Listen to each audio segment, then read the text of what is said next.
Hello guys, welcome to the channel of Career Quest. And आज की इस इंडियन एक्सप्रेस एनालिसिस या डिस्कशन वीडियो में आई वेलकम यू ऑल।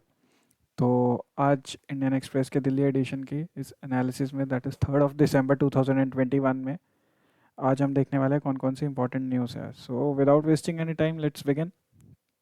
हाँ जी।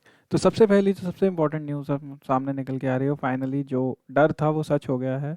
ओमिक्रॉन जो लेटेस्ट वेरिएंट है वुहान कोरोना वायरस का, ठीक है, उसके 2 केसेस जो हैं इंडिया में डिटेक्ट हो गए हैं। एंड दोनों के दोनों जो हैं कर्नाटका से आ रहे हैं। अब ये पता कैसे लगा कि ओमिक्रॉन है? ऐसा कोई आरटीपीसीआर टेस्ट तो है नहीं है कि जो बता सके स्पेसिफिकली। आरटीपीसीआर टेस्ट जो होता है, जो आप आरटीपीसीआर टेस्ट करवाते हैं, ठीक है, reverse transcriptase polymerase chain reaction test, ये जो करवाते हैं, this only confirms whether you are positive और negative with a corona virus, यानी आपको कोविड वाला वायरस है कि नहीं है। ठीक है, ये सिर्फ यही चीज़ कंफर्म करना है। But it does not tell you whether it is an Omicron, whether it is Delta, whether it is Alpha or any other for that matter कोई और वेरिएंट है। तो यहाँ पे जो हमें पता लगा है वो ये है कि जैसे मैंने आपको कहा था कि कल की वीडियो में आपने देखा होगा कि इंडिया ने कुछ कंट्रीज़ जो हैं उन्हें एट रिस्क डिक्लेयर किया हुआ है। ठीक है, तो उन एट रिस्क डिक्लेयर होने वाले कंट्रीज़ जो हैं उनमें से जितने लोग आते हैं उनका सबका एक आरटीपीसीआर टेस्ट जो है वो मैंडेटरी है। ठीक है, RTPCR test that is mandatory. तो वो जब पॉजिटिव आ जाता है, ठीक है, if the sample is God forbid positive, then that sample is sent for genome sequencing. तो ये भी मैंने आपको बताया था कि जीनोम सीक्वेंसिंग क्या होती है। ठीक है, so you can watch my previous videos to know the idea what is a genome sequencing. तो उसे जीनोम सीक्वेंसिंग के लिए भेजा गया और वहीं से जो है आइडेंटिफाई किया जाता है कि वेरिएंट जो है कोरोना वायरस का वो कौन सा है। ठीक है, तो फाइनली जो है हमें भी जीनोम सीक्वेंसिंग के थ्रू पता लग गया है। But the good thing is कि गवर्नमेंट ने कहा है कि पैनिक होने की ज़रूरत नहीं है, बिकॉज इवेंचुअली ये होना ही था। द थिंग इज़ कि आप दो चीज़ों के ऊपर जो है डिपेंडेंट रहेंगे। पहला, vaccines, please get your self vaccinated if you haven't. अगर आपने पहली डोज लगवा ली है एंड आपकी सेकेंड डोज ड्यू हो गई है, तो I will recommend personally also and from the government side also कि अपनी सेकेंड डोज लगवा लीजिए। दूसरी चीज़, मास्क बहुत इंपॉर्टेंट है। ठीक है, अपना मास्क पहन के रखें, पब्लिक गैदरिंग्स और भीड़ भाड़ वाली जगहों को अवॉइड करें। ठीक है, हाथ धोते रहें, सोशल डिस्टेंसिंग वगैरह, keep that Covid appropriate behaviour intact और आप सेफ रहेंगे। ठीक है, तो फाइनली दो हमारे जो केसेस हैं वो आ गए हैं। एक 66 ईयर ओल्ड जो हैं वो साउथ अफ्रीका से आए हैं, ठीक है, और दूसरे एक 46 ईयर ओल्ड डॉक्टर हैं जिनकी कोई ट्रैवल हिस्ट्री नहीं है। सो ऑब्वियसली जो यहाँ से हमें काफ़ी कुछ पता लगता है। ये पहला तो बड़ा ऑब्वियस है, केस है, साउथ अफ्रीका से आया है। एंड पहली बार साउथ अफ्रीका ने ही इसे जो है डिस्क्लोज़ किया था। जबकि यहाँ पे मैं आपको बता दूँ कि ऐसा नहीं है कि ये वेरिएंट साउथ अफ्रीका में निकला है। ये वेरिएंट जो है साउथ अफ्रीका में 24 नवंबर को साउथ अफ्रीका ने डिस्क्लोज़ कर दिया था कि एक नया वेरिएंट जो है ओमिक्रॉन नाम का वो देखने को मिल रहा है। ठीक है, लेकिन 19 नवंबर को ये जो है ऑलरेडी डच में यानी नीदरलैंड्स में इसका एक केस था। ठीक है, सो आई डोंट नो उन्होंने छिपाया है या उनसे डिटेक्ट नहीं हुआ है, only the God and the Dutch they know the reality. But this is one of the facts that I want to put forward. ठीक है जी, चलिए। तो अब यहाँ पे अगर हम बात करें ओमिक्रॉन वेरिएंट की, तो एज आई सेड कि जो हमारे डॉक्टर वी के पॉल हैं, अब डॉक्टर वी के पॉल कौन है? डॉक्टर वी के पॉल जो है वो कोविड की जो इंडिया की टास्क फोर्स है ना, yes, the national task force on Covid 19, उसके हेड हैं। More over he is also a member of NITI Aayog. तो नीति आयोग में आपको पता है पार्ट टाइम मेंबर्स भी होते हैं जो डोमेन एक्सपर्ट्स होते हैं, उन्हीं में से मेंबर हेल्थ जो है वो डॉक्टर वी के पॉल हैं। ठीक है, तो इन्होंने कहा है कि हमने दो स्ट्रैटेजीज अपनाई हैं। पहली बात तो सर्वेलेंस इंक्रीज करी। ठीक है, so we have increase the surveillance, we are tracing and we are testing very thoroughly of the people whom we believe कि ये वल्नरेबल हो सकते हैं या फिर ये जो है इस वायरस को कैरी कर सकते हैं। दूसरी चीज़ जो है वो ये है कि अब हमें जो है दूसरी स्ट्रैटेजी का दूसरा पॉइंट ये है कि अब हमें इस चीज़ पे नज़र रखनी है कि कितनी हॉस्पिटलाइजेशन हो रही है। ठीक है, हॉस्पिटलाइजेशन मतलब लोग कितना जो है इस वेरिएंट के होने के बाद कितने लोगों को हॉस्पिटल जाने की ज़रूरत पड़ रही है कि उनका घर पे इलाज नहीं हो सकता। ठीक है, इसके अलावा कहीं पे कोई क्लस्टर तो नहीं बन रहा है कि एक जगह पे जैसे केस आ गया है तो वहाँ पे और सारे केस निकलने शुरू हो रहे हैं। ठीक है, और कोई हाई इंटेंसिटी केस तो नहीं है। तो ये दो चीज़ें जो है गवर्नमेंट ऑलरेडी मॉनिटर कर रही है। As you know, couple of days back prime minister ने खुद जो है पर्सनली एक मीटिंग जो है वो कन्वीन की थी, और उसका मीटिंग में जो है एजेंडा यही था कि अब ओमिक्रॉन वायरस जो कि नया डिस्कवर हुआ है वेरिएंट, इसको लेके आगे की स्ट्रैटेजी क्या रहेगी। ठीक है, तो अब क्या है हमारी वैक्सीन्स, अब जैसे मैंने आपको बताया कि क्या हमारी वैक्सीन्स इसके अगेंस्ट सेफ हैं। तो देखिए, अगर टेक्निकली स्पीकिंग जो होल विरियन, ठीक है, whole killed virion, whole killed virion vaccines होती हैं, ठीक है, वो टेक्निकली और थेरोटिकली स्पीकिंग वो इसके अगेंस्ट इफेक्टिव होनी चाहिए। अब आपके माइंड में ये क्वेश्चन आएगा कि ये होल किल विरियन वैक्सीन होती क्या है। तो बेसिकली अगर मैं लेमैन टर्म में कहूँ तो इसमें एक वायरस, जो जिस वायरस के अगेंस्ट आप वैक्सीन बना रहे हैं उसी वायरस को इनएक्टिवेट करके, यानी उसको मार के, ठीक है, इनएक्टिवेट करके उसको डेड करके आपकी बॉडी में इंजेक्ट कर दिया जाता है, जिससे क्या होता है कि आपका इम्यून सिस्टम ट्रिगर हो जाता है और उस वायरस की आइडेंटिफिकेशन के बाद आपकी बॉडी में एंटीबॉडीज बन जाती हैं अगेंस्ट दैट पर्टिकुलर वायरस।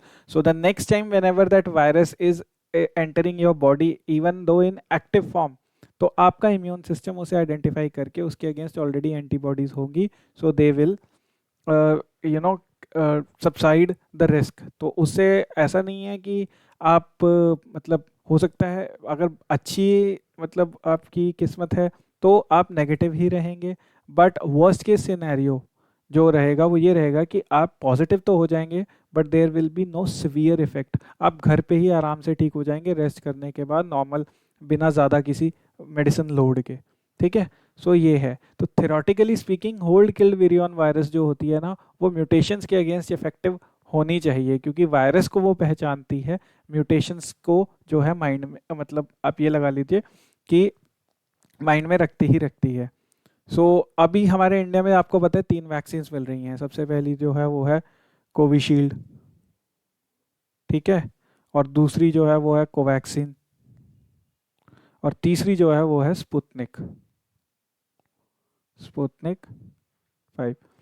तो कोविशील्ड और Sputnik is not whole virion vaccine, only Covaxin is a whole virion vaccine. तो टेक्निकली स्पीकिंग ऑल दोज जिन्होंने कोवैक्सीन के शॉट्स लिए हैं या कोवैक्सीन से वैक्सीनेशन करवाई है, तो टेक्निकली स्पीकिंग अभी देखिए डाटा बहुत कम अवेलेबल है, इसीलिए डॉक्टर वीके पॉल ने स्पेसिफिकली कहा कि, और डॉक्टर बलराम भार्गव जो हमारे ये 2 नाम जरूर याद रखिएगा, डॉक्टर वीके पॉल, ठीक है, और डॉक्टर बलराम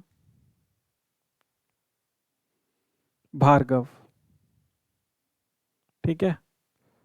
तो ये डॉक्टर वीके पॉल और doctor Balram Bhargava, doctor V K Paul जैसे मैंने अभी आपको बताया कि he is the head of task force, ठीक है, और जो आपके डॉक्टर बलराम भार्गव हैं, he is the head of ICMR, Indian council of medical research. तो इन दोनों ने यही बात कही है कि it is too early to say anything कि वैक्सीन इनफेक्टिव है या वैक्सीन इफेक्टिव है। तो अभी क्योंकि बहुत कम केसेस आए हैं और उनमें से भी ज़्यादातर जो है हॉस्पिटलाइजेशन की ज़रूरत नहीं पड़ रही है, सिर्फ 2 ही सिम्टम्स देखने को मिल रहे हैं, एक तो इंक्रीज हार्ट रेट और दूसरा एक्सट्रीम फटीग, चाहे माइल्ड सिम्टम्स हैं, और कुछ से तो एसिम्टोमेटिक निकले हैं केसेस दुनिया में ओमिक्रॉन वायरस के, but both of them are facing a symptom that extreme fatigue का। ठीक है, तो उन्होंने कहा कि अभी डेटा बहुत कम है और अभी बहुत जल्दी है कुछ भी डिक्लेयर करना कि नहीं वैक्सीन इफेक्टिव है, या फिर ये डिक्लेयर करना कि नहीं वैक्सीन इनफेक्टिव है। So over the time eventually will get to know about this. ठीक है, तो technically speaking whole variant vaccine जो है वो इफेक्टिव होनी चाहिए, जो की है कोवैक्सीन। ठीक है, तो अभी आप घबराने की ज़रूरत नहीं है, बस कोविड अप्रोप्रिएट बिहेवियर रखिए, मास्क पहने रहिए, भारी भीड़ भड़ाके वाली जगह को अवॉइड कीजिए, and you will be safe, there is nothing to be worry. इसी से रिलेटेड है नेक्स्ट न्यूज़। तो अब जैसे कहा गया कि द वायरस और the vaccine may not be effective, ठीक है, अगर हम ये मान के चलते हैं कि मे नॉट बी इफेक्टिव तो फिर क्या, तो उसके लिए एस्ट्राजेनेका जो है वो ऑलरेडी बूस्टर शॉट्स की तैयारी कर रहा है। तो बूस्टर शॉट्स क्या होते हैं? सो बेसिकली ये जो आपको वैक्सीन्स लगाई जा रही हैं, वैक्सीन्स जो हैं आपकी इम्यूनोसिटी को इंक्रीज करते हैं, यानी आपकी रोग प्रतिरोधक क्षमता जो है उसको बढ़ा देते हैं। ठीक है, अब ये कितनी देर तक बढ़ा के रखते हैं ये वैक्सीन पे डिपेंड करता है कि वो वैक्सीन कितनी इफेक्टिव है। नाउ जो अब की वैक्सीन हैं इनका जो देखने को हमें टाइम पीरियड मिल रहा है, कुछ वैक्सीन का टाइम पीरियड 6 मंथ्स है, ठीक है। Now I will not name any vaccine just to avoid creating a panic in anybody, तो you can check for yourself. कुछ का 8 मंथ्स है और कुछ का 1 ईयर है, और कुछ जो है ये भी दावा कर रही हैं कि एक बार लगवा लीजिए पूरी ज़िंदगी दोबारा लगवाने की ज़रूरत नहीं पड़ेगी। तो बेस्ड ऑन दैट एस्ट्राजेनेका कह रही है कि हम बूस्टर शॉट्स प्रिपेयर कर रहे हैं। तो बूस्टर शॉट्स क्या होते हैं कि अगर आपने अपने वैक्सीनेशन कंप्लीट करवा ली है, you have got, suppose you have got both the doses of Covishield, तो आफ्टर सम टाइम्स जो आपकी उसकी वजह से जो इम्यूनोजेनिसिटी थी, ठीक है, वो कम होनी शुरू हो सकती है। तो उसको दोबारा बूस्ट करने के लिए एक बूस्टर शॉट लगाया जा रहा है। तो उसके लिए ऑलरेडी जो है वो को अपना सीरम इंस्टीट्यूट ऑफ इंडिया ने ऑलरेडी परमिशन के लिए अप्लाई कर दिया है कि अब हमें परमिशन दे दीजिए, ठीक है। तो जो 7 कोविड वैक्सीन हैं, ठीक है, वो एक स्ट्रॉन्ग इम्यून रिस्पॉन्स जनरेट करती हैं जब एज अ बूस्टर शॉट दिए जाते हैं, ठीक है। जैसे लोगों ने ऑक्सफोर्ड एस्ट्राजेनेका की वैक्सीन विच इज़ कोविशील्ड वो लगवा ली, उसके बाद उसके अलावा जो 7 वैक्सीन है ना जो ऑलरेडी ईयूएल हो रखी हैं, ईयूएन यानी इमरजेंसी यूज लिस्टिंग में डब्ल्यूएचओ ने प्रिस्क्राइब कर रखी हैं, तो उनमें से कोई एक वैक्सीन का जब बूस्टर शॉट लगाया जाता है तो it creates a very strong immune response, ठीक है। तो ये एक स्टडी पब्लिश हुई है लैंसेट नाम की एक जर्नल में, ठीक, और उसमें ये फाइंडिंग्स जो है हमें देखने को मिली है। But let me tell you कि ये जो स्टडी हुई है ये स्टडी फेज 2 के लेवल की है, ठीक है। It is not a phase 3 trial, it is a phase 2 trial level की है ये, ठीक है। तो तो इसमें डेटा जो है काफ़ी लिमिटेड है, बिकॉज करीब करीब 3,000 लोगों को ही इस स्टडी में इन्वॉल्व किया गया था। उनमें से भी ज़्यादातर जो है यूके के थे, ज़्यादातर वाइट थे, ठीक है। कोई उसमें जेनेटिक या आप कह लीजिए रेशियल डाइवर्सिटी नहीं रखी गई थी। तो it is again a limited data, ठीक है। तो लैंसेट ने इस स्टडी का नाम रखा था कॉव बूस्ट, ठीक है, कॉव बूस्ट इस स्टडी का नाम रखा था, और ये यूके में हुई थी as I just told you. तो इसमें इन्होंने बताया है कि जब किसी एक वैक्सीन को यानी कोविशील्ड जैसे किसी ने लगवाई है तो उसके अलावा कोई और वैक्सीन का अगर उसे बूस्टर डोज लगाया जाता है तो it triggers a very strong immune response, ठीक है। 10 से 11 हफ्ते के बाद एक बहुत ही अच्छा और एक बहुत ही स्ट्रॉन्ग जो है इम्यून रिस्पॉन्स जनरेट होता है। तो इसमें 7 वैक्सीन टोटल उन्होंने बताई है कि आप एज अ थर्ड डोज दे सकते हो, पहले 2 डोज कोविशील्ड के और उसके बाद थर्ड डोज जो है किसी और वैक्सीन का, राइट। लेकिन इसमें थोड़े बहुत साइड इफ़ेक्ट्स भी हैं। साइड इफ़ेक्ट्स कैसे हैं? जैसे जहाँ पे इंजेक्शन लगेगा वहाँ पे पेन हो सकता है, मसल में सोरनेस आ सकती है, फटीग हो सकती है, ठीक है, या फिर माइल्ड लेवल ऑफ इन्फ्लेमेशन, तो ये सब हो सकती है। तो ये कुछ साइड इफ़ेक्ट्स हैं जो इसके हो सकते हैं, but after 10 to 11 weeks you will see a very strong immune response. All right, ठीक है। तो इसके लिए जो है अब एसएसआई ने ऑलरेडी परमिशन के लिए अप्लाई कर दिया है टू द रिस्पेक्टिव बॉडीज। अब आगे देखना है कि गवर्नमेंट क्या इसे रिस्पॉन्स ओके करेगी, और अगर बूस्टर शॉट अलाउ किया जाता है तो फिर बूस्टर शॉट्स के उस पे जो है in the face of booster shots what will be the government's strategy. All right, let's pray and hope for the best. Let's move on to the next news. तो अनफॉर्चुनेटली एक और cyclone जो है वो हमारे ईस्ट कोस्ट पे आ रहा है, जो कि इस साल का तीसरा साइक्लोन है। Yes, it is unfortunately the third cyclone this year, ठीक है। और इस साइक्लोन का जो नाम है वो क्या रखा जा रहा है? इस साइक्लोन का नाम है जवाद, साइक्लोन जवाद। और ये प्रिडिक्ट किया जा रहा है कि December 4 को उड़ीसा में क्या कर देगा? लैंडफॉल करेगा। Landfall means when it reach reaches land. तो ये अंडमान सी में जनरेट हुआ है इनफैक्ट, ठीक है, और वहाँ से ये वेस्ट साइड को मूव कर रहा है। तो अब आप कहेंगे कि ये इस साल दूसरी थिंग, 2021 का ये थर्ड साइक्लोन है इंडिया बे ऑफ बंगाल में, ठीक है, cyclone is the third this year. अब इसकी वजह से प्रॉब्लम क्या हो रही है कि वहाँ पे जो फार्मर्स थे उन्होंने पैडी उगाई हुई थी, पैडी यानी राइस उगाए हुए थे, तो उनको वो जो है अर्ली हार्वेस्ट करने पड़ रहे हैं, मतलब अभी पका नहीं है, अभी पकने से पहले ही उन्हें तोड़ने पड़ रहे हैं क्योंकि उनके पास कोई ऑप्शन नहीं बची है। अब या तो वो अपनी फसल को खेत में लगे रहने दें और साइक्लोन आके उसे डिस्ट्रॉय कर जाए, या वो कच्ची फसल को ही जो है हार्वेस्ट कर लें और उन्हें सस्ते दामों पे बेच दे। तो इस साइकिल के लिए जो एमएसपी डिसाइड की गई थी वो थी ₹1940 पर क्विंटल, ठीक है, पर क्विंटल। लेकिन बेचनी किस रेट पे पड़ रही है, 900 टू 1000 पर क्विंटल। तो ये नुकसान हो रहा है, एंड जिसकी वजह से हमारे हो सकता है हमारे फार्मर्स जो हैं उड़ीसा वाले स्पेशली वो डेट में, काफ़ी ज़्यादा डेट में चले जाएं। So anyways, so we have already witnessed cyclone yes this year and one more cyclone, अब ये तीसरा है। तो अब यहाँ पे बात ये है कि इतने फ्रीक्वेंट क्यों हो गए हैं, पहले 5-6 सालों में एक साइक्लोन आया करता था, अब साल में 3-3 आ रहे हैं, तो ऐसा हो क्यों रहा है। इसकी वजह से इसका जो सबसे बड़ा रीज़न है वो है ग्लोबल वार्मिंग, ठीक है। अब मैं डिटेल में तो नहीं जाऊंगा, अगर आपको डिटेल में समझना है कि साइक्लोन जनरेट कैसे होता है तो you can download our app and you can access our geography course, ठीक है।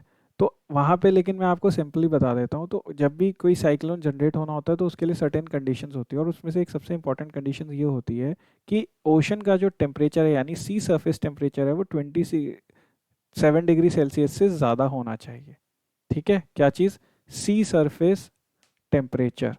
तो इससे क्या होगा, जितना ज़्यादा टेम्परेचर होगा उतना स्ट्रॉन्ग आपका जो है साइक्लोन होगा। तो पहले क्या साइक्लोन नहीं आते थे, पहले सीधा साइक्लोन नहीं फॉर्म होता है, पहले एक डिप्रेशन बनता है, ठीक है, डिप्रेशन यानी लो प्रेशर वाली जगह, फिर उसके बाद वो स्फीयर डिप्रेशन बनता है, ठीक है, और फिर उसके बाद वो साइक्लोन बनता है। अब साइक्लोन में भी डिफरेंट डिफरेंट कैटेगरीज होती हैं, F1 से लेके F5 तक, ठीक है। F1 being the smallest category, F1 being the largest category. F1 का जो साइक्लोन होगा वो वीक होगा एज कम्पेयर टू F5, ऐसा नहीं है कि साइक्लोन वीक होगा। अब साइक्लोन कब डिक्लेयर किया जाता है, जब विंड्स की speed minimum 117 kilometre per hour पहुंच जाए, इसके बाद ही साइक्लोन कंसिडर किया जाता है, इससे पहले नहीं।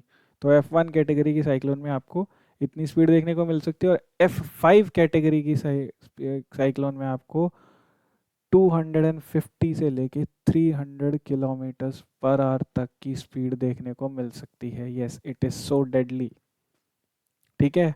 तो ये साइक्लोन जो है, जब ओशन का टेम्परेचर इंक्रीज हो जाता है तो वहाँ से इवेपोरेशन होनी शुरू हो जाती है और एक लो प्रेशर एरिया क्रिएट हो जाता है। तो आसपास की जो हवा होती है वो इस लो प्रेशर को कवर करने की कोशिश करती है, ठीक है, क्यों ये नॉर्मल है। उसके बाद इसमें ऐड कर दीजिए आप कोरियोलिस इफेक्ट, ठीक है। तो कोरियोलिस इफेक्ट जब ऐड हो जाता है तो ये हवा जो है घूमनी शुरू कर देती है, घूम घूम के ये इस लो प्रेशर एरिया को अचीव करने की कोशिश करती है बट कर नहीं पाती है। इसीलिए साइक्लोन के जो बिल्कुल बीच वाली जगह होती है वहाँ पे हवा बिल्कुल गुम होती है, बिल्कुल there is no movement of air, and this is known as the eye of the storm, ठीक है। और इसके बाद जो ये घूम रही है हवा, सबसे पहले इनर सर्कल, उसे बोलते हैं wall, eye wall, eye wall. तो ये साइक्लोन जब ऐसे घूम रहा है एकदम ऐसे जलेबी की तरह ये घूम रहा है, तो इसके जो आउटर्स एरिया पे होंगे it is always accompanied by heavy rainfalls, ठीक है। और जो ये विंड्स घूम रही हैं धीरे धीरे धीरे धीरे, ये पहले रेनफॉल होगी, फिर ये विंड्स आएंगी और विंड्स की वजह से भी नुकसान होगा और हैवी रेनफॉल की वजह से भी नुकसान होगा। तो ग्लोबल वार्मिंग की वजह से टेम्परेचर इंक्रीज हो रहा है सीज का। अब नॉर्मली 27 डिग्री सेल्सियस जो है अचीव करने में कोई ज़्यादा टाइम लगता नहीं है, इसीलिए साइक्लोन जो हैं वो इतने ज़्यादा हो गए हैं। और आने वाले टाइम में अगर ये टेम्परेचर और ज़्यादा बढ़ता जाएगा तो साइक्लोन जो है वो और सीवियर होते जाएंगे। सो दैट्स द रीज़न, इसीलिए improve your habits, cycle use करें, फॉसिल फ्यूल्स कम बर्न करें, इन्वायरमेंट फ्रेंडली हैबिट्स अपनाएं, ग्रीन गुड डीड्स करें, so that you can save the planet. Alright, चलिए। अच्छा हाँ, ख़त्म करने से पहले एक चीज़ और बता दूं, तो फिर ये नॉर्थ इंडिया में क्यों नहीं आते? बिकॉज जैसे ही ये लैंड के ऊपर आते हैं साइक्लोन्स घूमते हुए, तो इनको जो सप्लाई हो रही है, जैसे मैंने अभी यहाँ पे बताया था आपको कि इवेपोरेशन होनी चाहिए, इवेपोरेशन में जो वाटर वेपर्स होते हैं वो हर साइक्लोन का फ्यूल होता है। जैसे गाड़ी को चलने के लिए फ्यूल चाहिए होता है, वैसे साइक्लोन को सवियर रहने के लिए या साइक्लोन के लिए इवेपोरेशन चाहिए होती है। तो जैसे ही लैंड के ऊपर आते हैं तो वहाँ तो कोई इवेपोरेशन अवेलेबल नहीं है, तो लैंड के ऊपर आके ये धीरे धीरे धीरे धीरे ख़त्म हो जाते हैं। ठीक है। अगर ये लैंड के ऊपर आए, और वीक तो होंगे ही होंगे, जितना ज़्यादा टाइम ये लैंड के ऊपर गुजारेंगे उतना वीक होते चले जाएंगे। अगर यहीं पे डेड हो गए तो ठीक है, और या अगर गलती से ये वापस सी की तरफ घूम गए तो फिर सी के ऊपर जाके ये दोबारा इनकी इंटेंसिटी तेज़ हो जाती है और ये फिर जो है दूसरे पाथ पे निकल जाते हैं। इनका पाथ प्रिडिक्ट करना बड़ा मुश्किल है। ज़्यादातर ये ईस्टर्न साइड पे ही आते हैं, as I just said, because of the Coriolis effect. अगर आप कभी वर्ल्ड का मैप उठा के देखेंगे तो ईस्ट साइड में हमेशा आपको घने जंगल और वेस्ट साइड पे ज़्यादातर आपको डेजर्ट्स देखने को मिलेंगे। ठीक है। इसमें ओशन करंट्स का भी बहुत बड़ा रोल है, इसमें अर्थ की रोटेशन का, कोरियोलिस इफेक्ट का भी बहुत बड़ा रोल है। एज आई सेड, अगर आपको ये चीज़ समझनी है so do join our geography course. चल, let's move on to the next topic.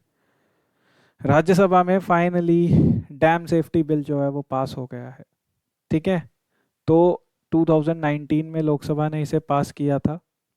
ठीक है, लोकसभा से ये ऑलरेडी पास किया हुआ था, यानी पार्लियामेंट ने फाइनली 2021 में इसे राज्यसभा ने पास कर दिया है। तो दोनों से पास हो गया है, अब ये फाइनली बिल जो है वो पास हो गया है। तो ये डैम सेफ्टी बिल है क्या? अब ये डैम सेफ्टी बिल जो है, बेसिकली इंडिया में कितने सारे डैम्स हैं, ठीक है, hydro electric generation, sorry, hydro electric और वाटर स्टोरेज, इन सब के लिए जो है बहुत सारे डैम्स जो हैं वो बनाए गए हैं। इन डैम्स को जो कंस्ट्रक्ट किया गया था, तो it's been quite a year.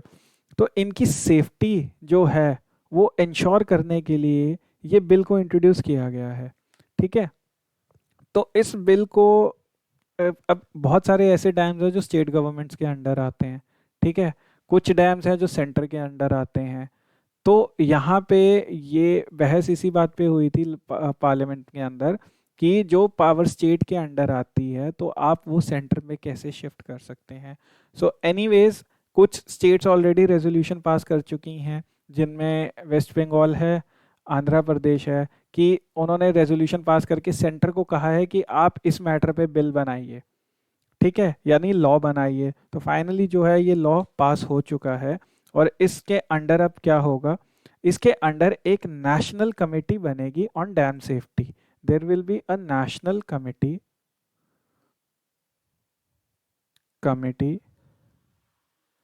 On dam safety.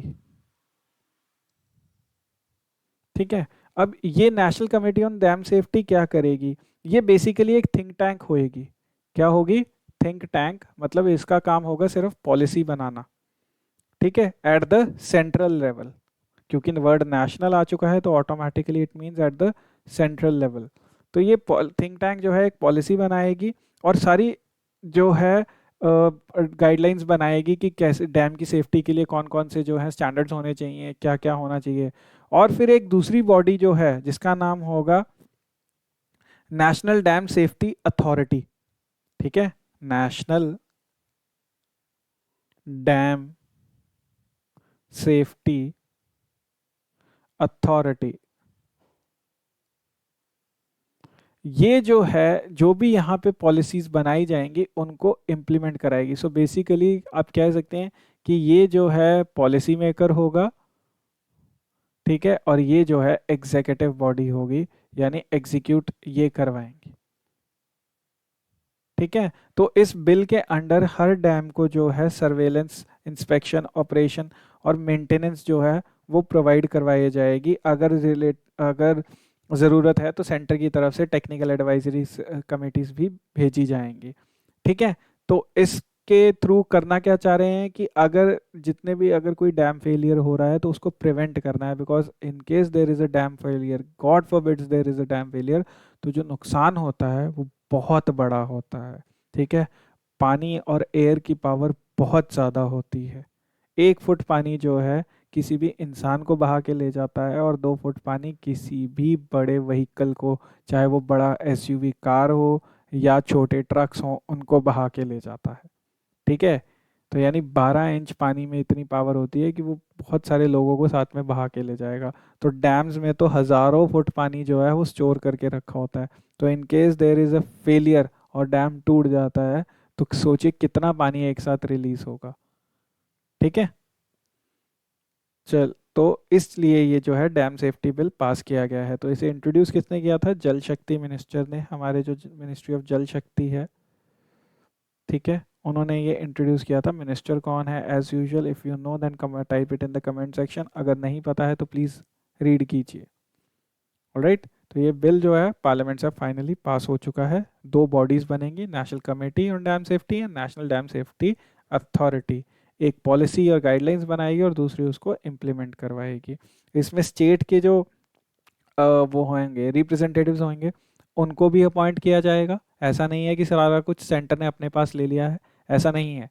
State के रिप्रेजेंटेटिव्स को इसमें अपॉइंट किया जाएगा। ठीक है, जैसे मैंने आपको कहा कि कुछ डैम्स जो हैं वो स्टेट गवर्नमेंट के अंडर आती हैं, तो स्टेट रिप्रेजेंटेटिव्स को इस पे अपॉइंट किया जाएगा, दोनों कमिटीज़ में भी और डैम सेफ्टी अथॉरिटीज़ में भी, और डोमेन एक्सपर्ट्स भी होंगे। Right, so there will be all in in all एक बैलेंस रखा गया है। ऑलराइट, चलिए, अच्छा, लगे हाथ एक चीज़ और बता दूं कि जो हमारा कॉन्स्टिट्यूशन है उसके शेड्यूल 7 के तहत, जो हमारा शेड्यूल 7 है कॉन्स्टिट्यूशन का, ठीक है, उसमें स्टेट लिस्ट में आता है वाटर का जो मैटर है। ठीक है, आपका जो पानी का बिल आता है वो आपकी स्टेट गवर्नमेंट की तरफ से आता है, सेंट्रल गवर्नमेंट की तरफ से नहीं आता है। चलिए, let's move on to the next news.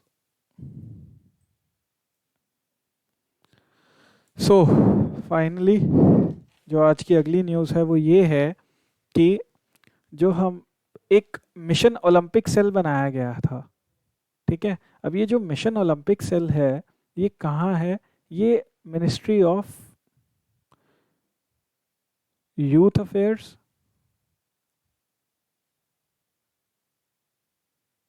And sports, इसमें बनाया गया था। किस चीज़ के लिए बनाया गया था? तो एक स्कीम है, टॉप्स स्कीम बोलते हैं उसे। ठीक है, इसकी फुल फॉर्म है टारगेट ओलंपिक पोडियम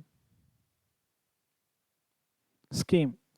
तो इस स्कीम को मैं एक ब्रीफ इंट्रोडक्शन आपको ये देना चाहूँगा कि इस स्कीम को डेडिकेटेडली निकाला गया था कि इंडिया की जो ओलंपिक में परफॉर्मेंस है उसको इम्प्रूव करना है। ओलंपिक पोडियम क्या होता है? जितने भी मेडल विनर्स होते हैं वो आपने देखा होगा एक पोडियम पे खड़े होते हैं, तो वो पोडियम कुछ ऐसा सा होता है। ठीक है ना? तो ये नंबर 2 का होता है, ये 1 होता है और ये 3 होता है, तो कुछ ऐसा सा होता है। So this is called as a podium. तो टारगेट किया गया था कि इंडियन एथलीट्स इन पोडियम पे जो है आपको दिखाई दें। राइट,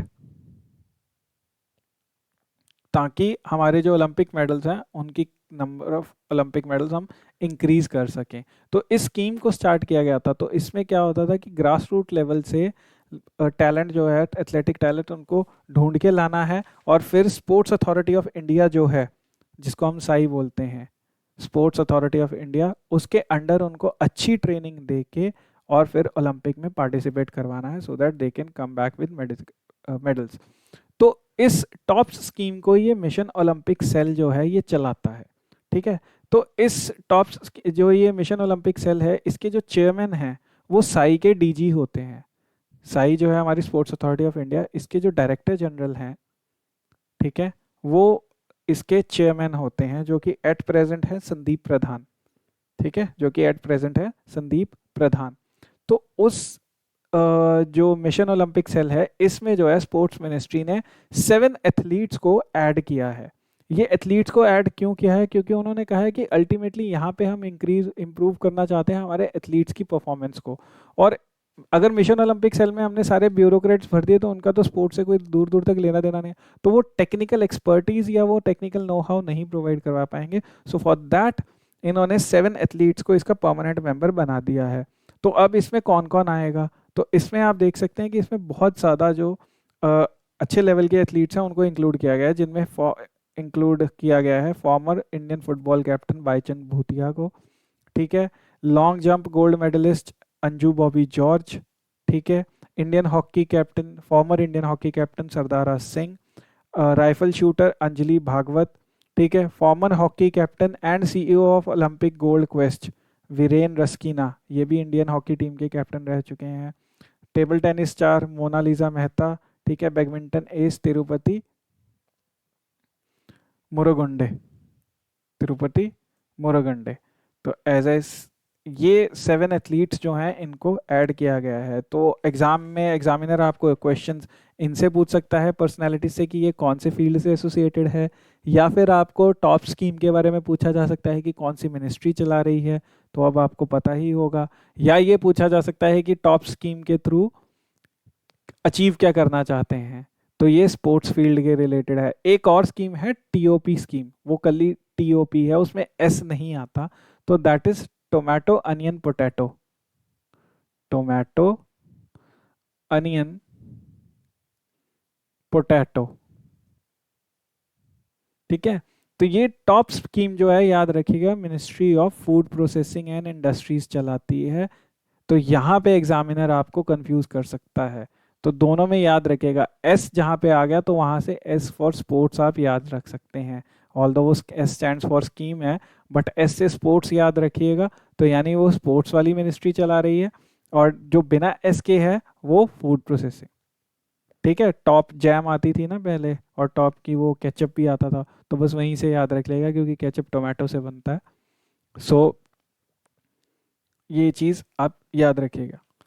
तो ये थी आज की इम्पोर्टेंट न्यूज़ और इनकी डिस्कशन। आई होप आपको समझ में आ गया होगा। If you have any doubt again as the standard SOP states, आप कमेंट सेक्शन में टाइप कर सकते हैं। You want any video to be made on any particular topic, तो आप वो भी हमें सजेस्ट कर सकते हैं कमेंट सेक्शन में।